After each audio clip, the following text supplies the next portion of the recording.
The 2024 US presidential election saw unprecedented levels of spending.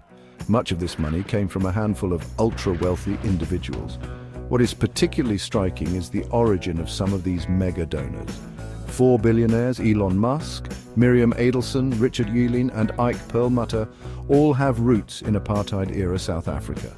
Their financial support for Donald Trump raises concerns about the influence of wealth on American democracy.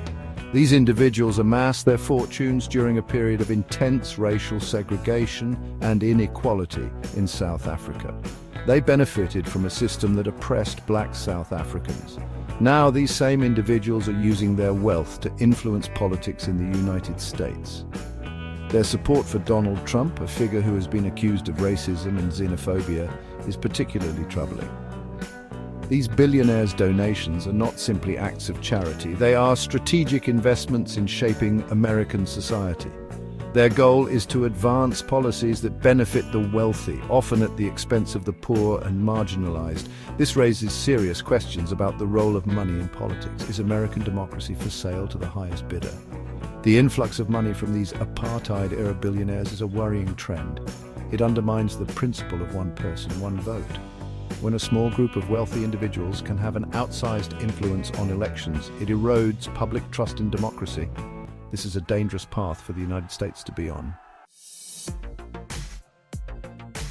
These 4 billionaires funneled their money into a network of pro-Trump organizations.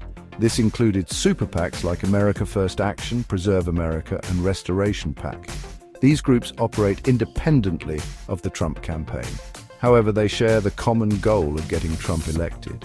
Elon Musk, the electric car magnate, emerged as a major player in the 2024 election. He poured nearly $75 million into America First Action. This made him the super PAC's single largest donor. Musk's wealth and influence within the tech industry gave him significant sway within Trump's inner circle. Miriam Adelson, a casino mogul and longtime Republican donor, also opened her purse strings for Trump. She donated a staggering $95 million to Preserve America. This super PAC focused on running attack ads against Trump's opponents. Adelson's deep pockets allowed her to flood the airwaves with negative campaigning. Richard Uihlein, a shipping supplies magnate, was another major contributor to the pro-Trump effort. He donated $49 million to Restoration PAC. This group focused on mobilizing conservative voters in key swing states.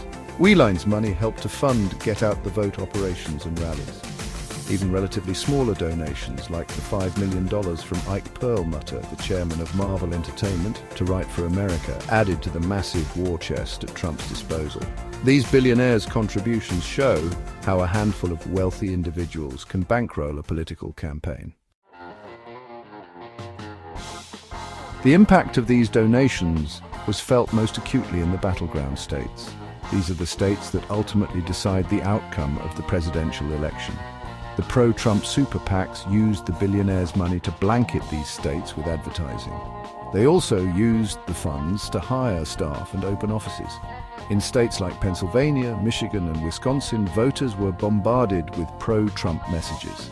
These messages appeared on television, radio, and online.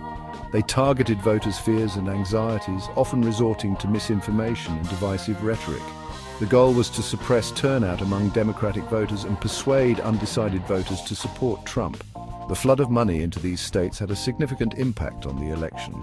It helped to create an uneven playing field where one candidate had a significant financial advantage. This raises concerns about the fairness and integrity of the electoral process. The massive spending by pro-Trump groups highlights the need for campaign finance reform. In a healthy democracy, all candidates should have an equal opportunity to reach voters.